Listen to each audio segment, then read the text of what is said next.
দর্শক, মোটামুটি কোনো বলা কওয়া বা পূর্বাভাস ছাড়াই হঠাৎই আওয়ামী লীগের রাজনীতির ফ্রন্টলাইনে এসে পড়েছেন শেখ হাসিনার পুত্র সজীব ওয়াজেদ জয়। এসে তিনি বেশ কিছু রাজনৈতিক বক্তব্য দিয়েছেন, যার অধিকাংশ জুড়েই রয়েছে রাজনৈতিক বিরোধীদের প্রতি বিষোদ্গারমূলক বিভিন্ন কথাবার্তা। এদের মাঝে আওয়ামী লীগের ভবিষ্যৎ নির্বাচন বিজয় প্রসঙ্গে তার "আমার কাছে তথ্য আছে" বক্তব্যটি মানুষের চিত্তাকর্ষক মনোযোগ পেয়েছে। আমার কাছে তথ্য আছে, আমার কাছে সংখ্যা আছে, আওয়ামী লীগ ফেরত ক্ষমতায় আসবে। দর্শক, সজীব ওয়াজেদ জয় রাজনীতিতে আসবেন কিনা সেই প্রসঙ্গে দলীয়ভাবে আওয়ামী লীগের কোনো ক্লিয়ার কনসেপশন ছিল না। 2004 সালের ডিসেম্বরে সস্ত্রীক দেশে আসার পর এয়ারপোর্টে তাকে আওয়ামী লীগের পক্ষ থেকে দলীয় সংবর্ধনার সাথে বরণ করা হয় এবং সেই প্রথম এই ধারণা সৃষ্টি হয় যে তিনি হয়তো রাজনীতিতে আসতে পারেন। কিন্তু তখন আমরা জানতে পারিনি দলের সাংগঠনিক ঠিক কোন পর্যায়ে তিনি অন্তর্ভুক্ত। তারও 6 বছর পর 2010 সালে আকস্মিকভাবে রংপুর আওয়ামী লীগে জয়কে প্রাথমিক সদস্যপদ দেয়া হলে তিনি প্রথম সাংগঠনিকভাবে আওয়ামী লীগে কোনো অবস্থান লাভ করেন। ঘটনাটি আকস্মিক ছিল এই কারণে যে ওই বছরের 27 ফেব্রুয়ারিতে বিবিসি বাংলা রেডিও থেকে সজীব ওয়াজেদ জয়ের সাথে যোগাযোগ করা হলে তিনি জানান দলের সদস্যপদের ব্যাপারে তিনি কিছুই জানেন না, তার সম্মতি, উপস্থিতি বা স্বাক্ষর ছাড়াই তার সদস্যপদ চূড়ান্ত হয়েছে। বিবিসি বাংলার রেডিওর অ্যাঙ্করের সাথে জয়ের কথোপকথন ছিল এরকম। বাংলাদেশের প্রধানমন্ত্রী ও আওয়ামী লীগ সভানেত্রী শেখ হাসিনার ছেলে সজীব ওয়াজেদ জয় বলেছেন, আওয়ামী লীগ তাকে প্রাথমিক সদস্যপদ দেওয়াতে তিনি অবাক হয়েছেন। সদস্য হওয়ার প্রশ্নে তার সাথে কোনো আগাম আলোচনা হয়নি বলেও তিনি জানান। বিবিসির সাথে এক সাক্ষাৎকারে মিস্টার ওয়াজেদ বলেন, তিনি আওয়ামী লীগের সাথে কাজ করে যাবেন, তবে ভবিষ্যতে দলীয় রাজনীতিতে তিনি যোগ দেবেন কিনা সে সম্পর্কে এখনো কোনো সিদ্ধান্ত নেননি। গত বৃহস্পতিবার রংপুর জেলা আওয়ামী লীগের এক সভায় তাঁকে এই সদস্যপদ দেওয়া হয়। সহকর্মী মাসুদ হাসান খান কথা বলেছিলেন সজীব ওয়াজেদ জয়ের সাথে। আসলে এই বিষয়টাতে আমি নিজেই আশ্চর্য। আমি জানতাম না যে দল এটা ভাবছে, তারা এটা করবে। তবে আমি আমার দলের প্রতি কৃতজ্ঞ যে তারা আমার উপরে এই দায়িত্ব দিয়েছে, আমাকে তারা এই সম্মানটি দিয়েছে, তার জন্য আমি তাদের প্রতি কৃতজ্ঞ। তাহলে আপনাকে না জানিয়েই কেন দল এই কাজটি করলো বলে আপনার মনে হচ্ছে? সেটা তো আমি জানি না, এটা ওনাদেরকে জিজ্ঞেস করতে হবে। দলের প্রাথমিক সদস্যপদ নিতে গেলে আসলে কিছু সাংগঠনিক ব্যাপার রয়েছে, কিছু কাগজপত্রে সই করতে হয়, সেটি কি আপনি করেছেন? জি না, আমি কিছু করি নাই, এটা দল তারাই করেছে। এই ব্যাপারে তারা আপনাদের পূর্ব সম্মতি কি তারা নিয়েছেন? জি না। দর্শক, একজন ব্যক্তি উপস্থিত না থেকে, স্বাক্ষর না করে এবং সবচেয়ে মজার ব্যাপার, তার সম্পূর্ণ অজ্ঞাত সারে কিভাবে একটি দলীয় সদস্যপদ গ্রহণ করতে পারেন তা আমাদের বোধগম্য নয়। সজীব ওয়াজেদ জয়ের আওয়ামী লীগের রাজনীতিতে আসা প্রসঙ্গে দলের শীর্ষ নেতৃবৃন্দের মাঝে কিছুটা অস্বস্তি, অসন্তোষ ও বিভ্রান্তি ছিল এমন খবর আমরা গুজবের আকারে শুনতে পেতাম। কিন্তু বাংলাদেশের রাজনীতির ধারা মেনেই নেতৃবৃন্দ প্রকাশ্যে শেখ হাসিনার বিরুদ্ধাচরণ করেননি বা কোনো পাবলিক ডোমেইনে কখনো অসন্তোষ প্রকাশ করেননি। কিন্তু এবছরের মাঝামাঝিতে হঠাৎই 111 এর সময়ে যৌথ বাহিনীর জিজ্ঞাসাবাদের বিভিন্ন ভিডিও ফুটেজ ফাঁস হতে থাকলে অনেক অজানা তথ্য বেরিয়ে আসতে শুরু করে। আওয়ামী লীগের তৎকালীন সাধারণ সম্পাদক আব্দুল জলিল, প্রেসিডিয়াম সদস্য ও শেখ হাসিনার অত্যন্ত ঘনিষ্ঠ শেখ সেলিম এবং অপর প্রেসিডিয়াম সদস্য ওবায়দুল কাদেরের বক্তব্যে আমরা জয়ের নৈতিক, ব্যক্তিগত ও রাজনৈতিক অযোগ্যতা এবং তার রাজনীতিতে আসার ব্যাপারে এই নেতৃবৃন্দের ও সর্বোপরি দলের অসন্তোষ ও অস্বস্তির কথা জানতে পারি। আমরা এখন শুনবো কি বলেছিলেন সেই নেতৃবৃন্দ। আচ্ছা স্যার, এই যে আমাদের নেত্রীর যে ছেলে জয়, ওনার বয়স হয়তো স্যার, তো এখন স্যার 36 বছর বয়স। উনি এই দেশে খুব সম্ভব ছোট কাজে হয়তো ছিল, বাট ওনার যে আসল যখন উনি বোঝা শুরু করলেন তারপর থেকেই কিন্তু উনি বিদেশে। তো উনি দেশের পলিটিক্স সম্বন্ধে তেমন একটা অবগত নন। দেশের লোকজনের সাথে মিলেমিশে বড় হওয়ার যে অভিজ্ঞতা, সেটার প্রচন্ড ঘাটতি ছিল। তারপরও আমরা যেটা শুনতে পেরেছি, মিস্টার জলিল আমাদেরকে বলেছেন যে উনি চান নাই যে ওনার ছেলে পলিটিক্সে আসুক। তারপরও নেত্রী যে মহড়া দেখিলেন ছেলেকে পলিটিক্সে আনার ব্যাপারে, উনি এটাকে উনি কি ভুল করেছেন না? অবশ্যই ভুল। আমাদের অনেকেই আপনার খুব ভালোভাবে নেয়, কারণ এটা তো আপনার হবে না। পলিটিক্সের তো একটা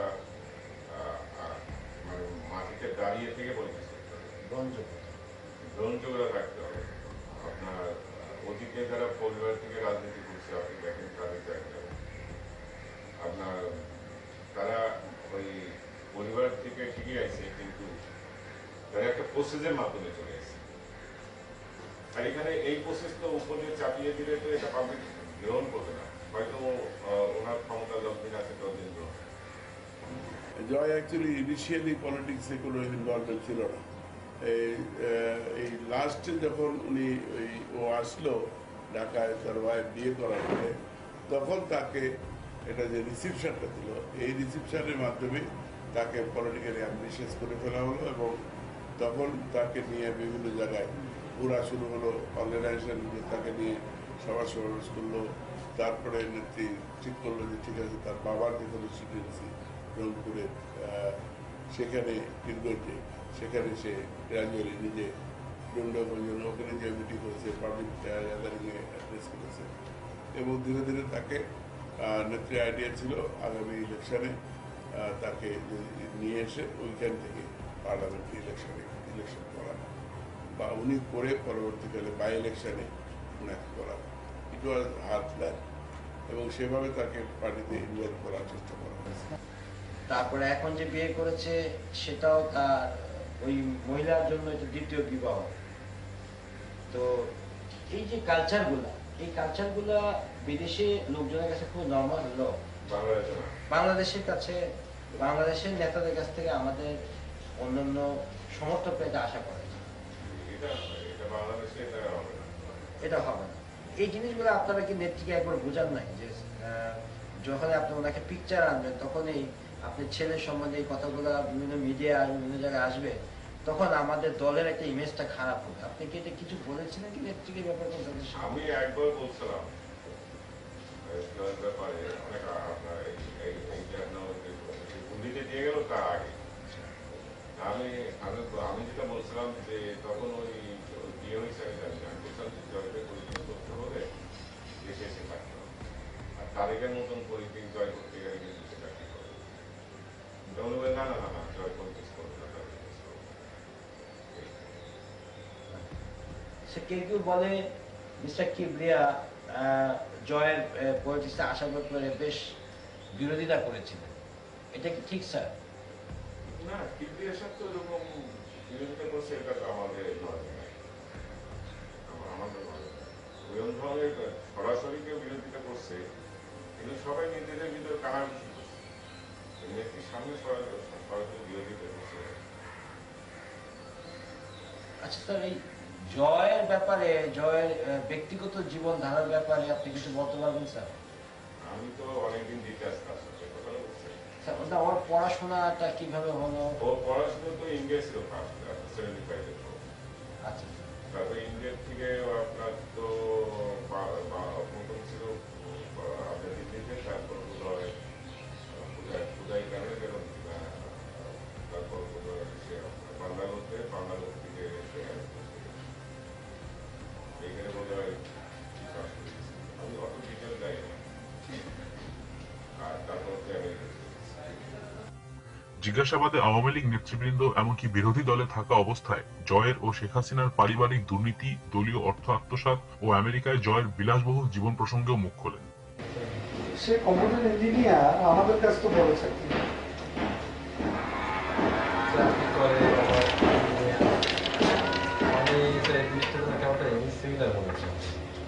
আমাদের কাছে তো বড় চাকরি। জয় বলছে চাকরি করে টাকার উৎসটা মানে যে এটা আমার ক্লিয়ার হলো না স্যার। তার সাথে বললাম টাকা এইভাবে উনি মানে দেশের বাইরে যে ইয়া করে ডোনেশন নিয়ে যে টাকাটা হয়েছে ওইটার মাধ্যমে এত টাকার মালিক হয়েছে। So sir this money is I think the property of Awami League, কোনো পার্সোনাল কোনো প্রপার্টি হওয়ার কথা না, তাই না স্যার? এটা প্রপার্টি বাট হওয়া উচিত স্যার। উনি একটা অ্যাওয়ার্ডও পেয়েছেন বোধহয় স্যার, আপনি জানেন বোধহয়। হ্যাঁ স্যার, সিআইবি। জি স্যার। তাই? হ্যাঁ। সিআইবি কবে হলো? ঠিক আছে, ব্যাপারে দেখেছি আমি, বিদেশি পত্রিকা দেখেছি। যেটা হোক স্যার, আই থিঙ্ক যেটা যে সত্যি যদি সে এত টাকার মালিক হয়ে থাকে, ঠিক আছে, that money is for the Bangladesh Awami League. সেটা যদি সেই টাকা ওইখানে যে টাকা উঠছে সেই টাকাটা যদি উঠে থাকে বা সেই টাকাটা যদি থাকে, সেটা তার মালিকানা এই দেওয়া যে উচিত স্যার না। আপনি বললেন, তারপর ওই যে আরেকজন কে জানি আসলো, মিন্টু সাহেব, ঠিক আছে, আপনার সাথে বসে বললেন যে উনি আপনার স্যার ওই যে টাকা পয়সা দিয়েছেন বিভিন্ন সময়, এটার কোনো চেক এন্ড ব্যালেন্স ছিল না। না। প্লাস এই যে আপনি যেটা বললেন দেশের বাইরে অনেক ডোনেশন উঠে, ওইটারও কোনো চেক এন্ড ব্যালেন্স থাকে না। এইটা সম্পর্কে আপনার কি হওয়া উচিত মনে হয়? অ্যাকাউন্টেবিলিটি থাকা উচিত। দলের নামে যদি টাকা আসে সেটা অ্যাকাউন্টেবিলিটি থাকা উচিত। দলের নামে টাকা তুলবো আর নিজে ব্যক্তির নামে ব্যবহার করবো, এটা নীতি বিরুদ্ধ বলে আমি ব্যক্তিগতভাবে মনে করি। এছাড়াও জয়ের একাধিক বিয়ে বা ইন্ডিয়ায় অধ্যয়নরত অবস্থায় গোপনে বিয়ের যে খবর আমরা গুজবের আকারে শুনি বা জানি, তার খুঁটিনাটিও বেরিয়ে আসে জয়ের মামা ও আওয়ামী লীগের প্রেসিডিয়াম সদস্য শেখ সেলিমের মুখে। ইন্ডিয়ায় যে বিয়েটা করেছিল এটা কোন ইয়ারে করেছে?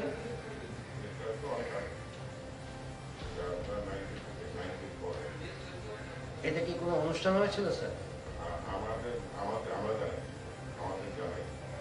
কোনো অনুষ্ঠান কিছু করেননি স্যার? বিয়েটা কি ভারতে হয়েছিল না অন্য কোথাও?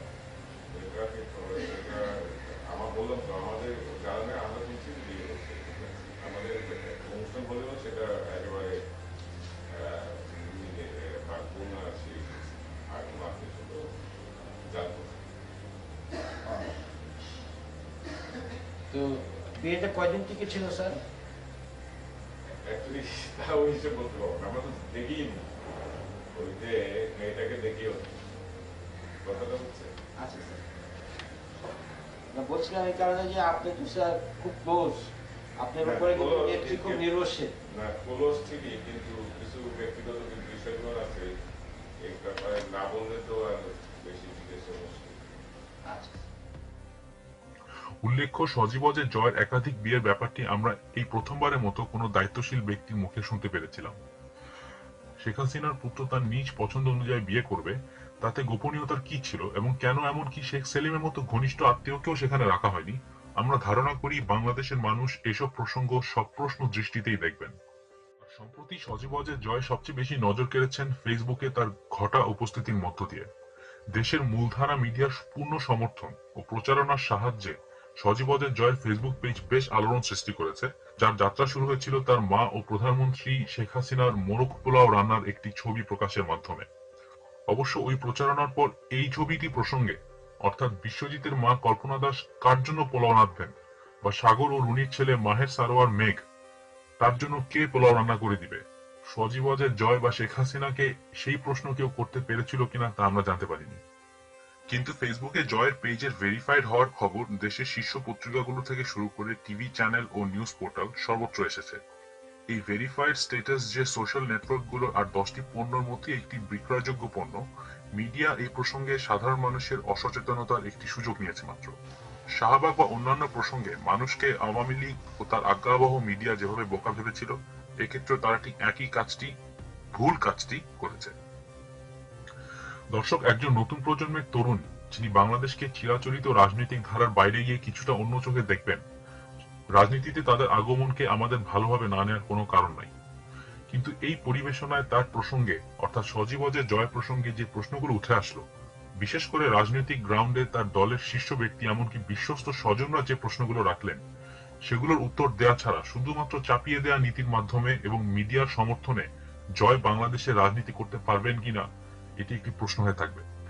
আজ দলীয় অনুগত মিডিয়া জয়কে নিরঙ্কুশ সমর্থন যোগাচ্ছে।